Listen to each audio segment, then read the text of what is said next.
Hey guys, I'm Matt Schlicht from ZapChain, and I'm here with Teemu, CEO of CoinMotion. Welcome. Tell us a little bit about CoinMotion. Well, thanks for having me. CoinMotion is one of the largest exchange and wallet services in Europe for Bitcoin. We currently operate in 11 countries in Europe, and that's us. Awesome. Well, thank you so much for helping us out with this Bitcoin course. Yeah, no worries. So let's get into it. So what is different about Bitcoin than finance previously? Than finance or like traditional money? Like traditional money. So Now we have Bitcoin. It's kind of changed the game, and we can do a lot more things with it. Tell us a little bit about those things. Well, the problem with traditional money obviously was that it was completely localized in a way which made it really difficult for people to transfer quickly between themselves. Now it's getting a little bit better, but Bitcoin, what it kind of allows you to do is to transfer, like I'm here with you in the States, I can transfer you money in a couple of minutes. And that's just never been possible before. And so it's pretty exciting for a bunch of industries where cross-border transfers are necessary, and they're actually pretty expensive. So now that there's Bitcoin, we can maybe streamline all those processes and make it really cheap in the same time. Cool. So Bitcoin obviously is worth something, and people are spending it, they're buying things, they're sending it to each other. But where is the value of Bitcoin coming from? Like, what's backing Bitcoin? Well, yeah, that's the first question everybody in finance always asks. The value comes out of the community, out of the people transacting with it. Similarly, with most currencies, there's not actually anything of value except a promise. In traditional currencies, that promise is made by the government or the central bank, while in Bitcoin, it's kind of a similar thing, except the promise is from the community. So no central authority, but a general understanding. And it's the same way all money works nowadays, is unless the person you're trying to pay understands that there is promised value in this, then it's not going to work. So is it just because people are willing to spend money on it? Like people are exchanging it for a certain amount of money, and so that's where it gets its worth?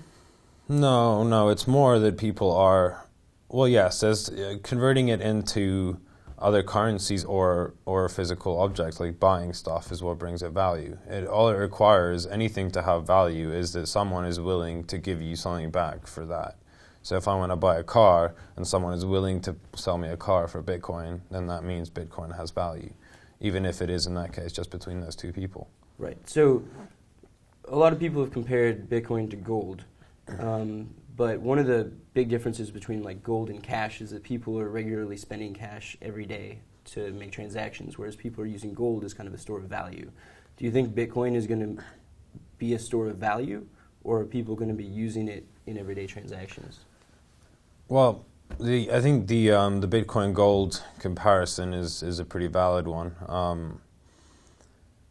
The reason gold cannot be used for payments is just because it's impossible to lug around and actually use in transactions very efficiently. And so Bitcoin kind of solves that problem. So I do think that there will be transactions happening in Bitcoin, because if you had gold and you could use it anywhere in the world with a smartphone, then you probably would. That would be awesome. It would be pretty cool.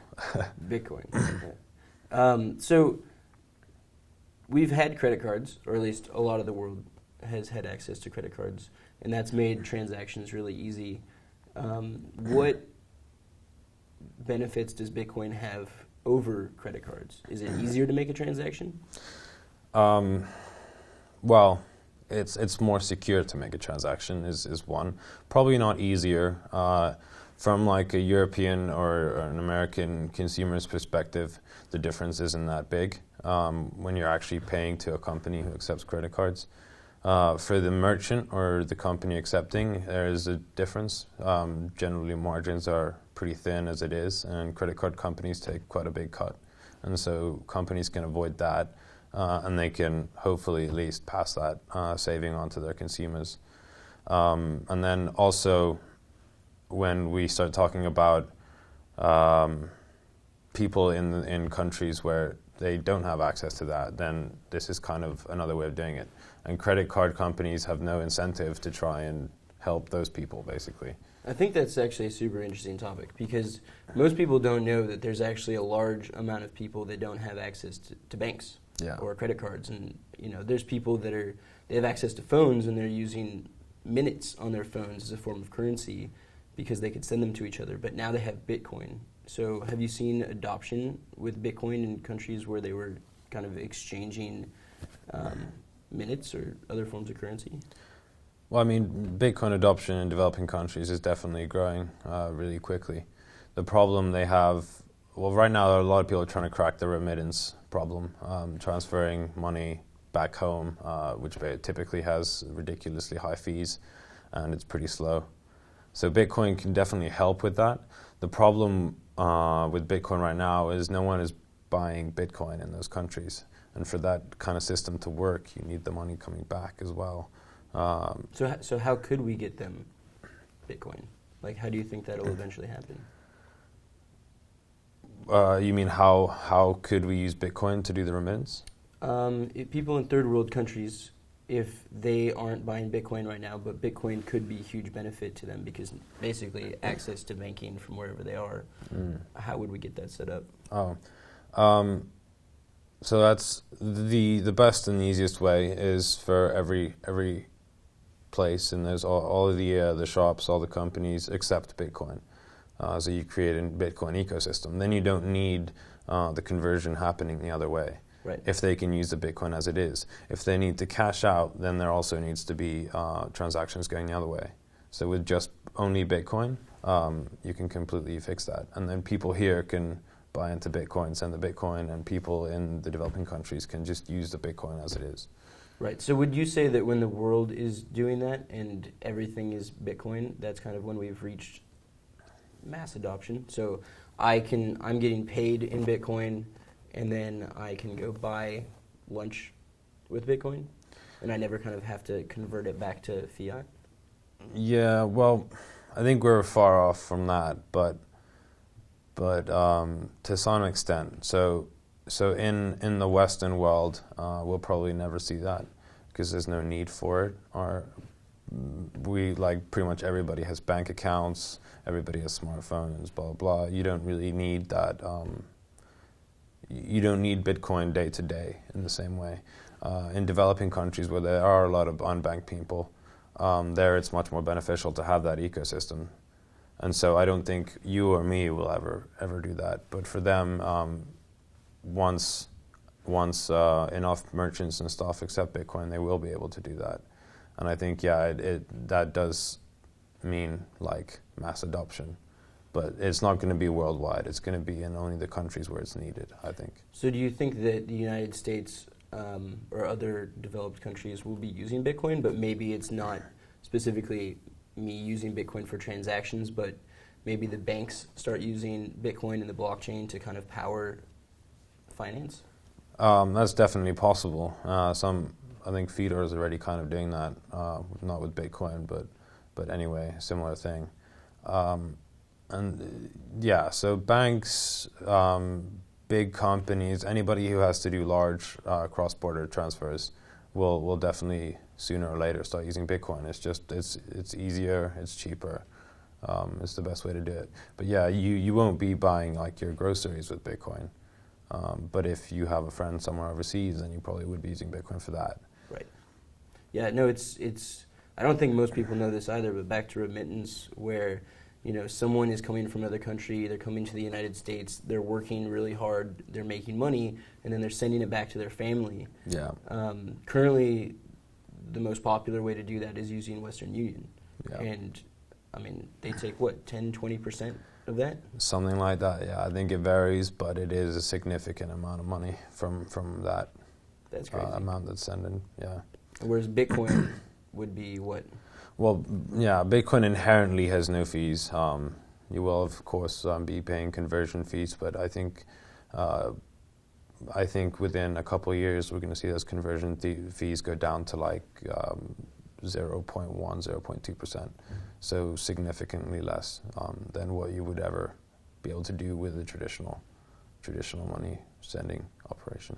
Do you think Bitcoin will have much of an impact on Europe? I think the impact is going to be similar.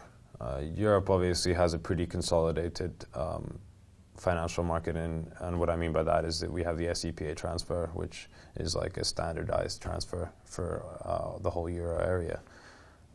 But similarly as with the United States, we'll have the larger institutions probably using Bitcoin to do their transfers, and then the similar remittance thing as well. And Europe does have more kind of reason to use Bitcoin because there are so many fragmented markets than the United States does. But right. So with credit cards, if I go spend money with my credit card at a merchant, there is a chance that someone could go steal my credit card information. yeah. So is Bitcoin more secure than that? And how does that work exactly? Yeah, so this is what I mentioned earlier, that it is a more secure way of paying. It is more secure because when you pay with Bitcoin, you're not giving your information to anyone. You're only giving them the money. While credit cards, you stick your credit cards in every e-commerce shop you go to, which means they're generally very vulnerable. But if somebody hacks whatever online store, there's no way they can get any information they can use against you if you've been using Bitcoin. And so that's obviously a better way of ensuring your own financial privacy and security. Right, but so people could still steal your information from the merchants, even if you were using Bitcoin, right? They could still get your address and your name. Yeah. Do you think Bitcoin could solve that problem, where maybe I could not sign up for an account with Amazon, and instead I could just be sending Bitcoin, and then with the Bitcoin actually goes on, my data is all on there? Oh, on the Bitcoin. Yeah, it's completely possible. I don't think it'll solve, the addresses and everything else will be in their databases anyway. You need to tell them where to ship it and everything. But yeah, there's definitely potential for you to basically verify you or you're making an order kind of on blockchain, which would be an interesting project. I think some people are working on something similar to that anyway. Yeah, I think that would be super cool, because then literally nobody could get hacked, or even if they were hacked, they couldn't steal anything. And the most anyone could ever steal is they could steal your information, and not 100,000 people.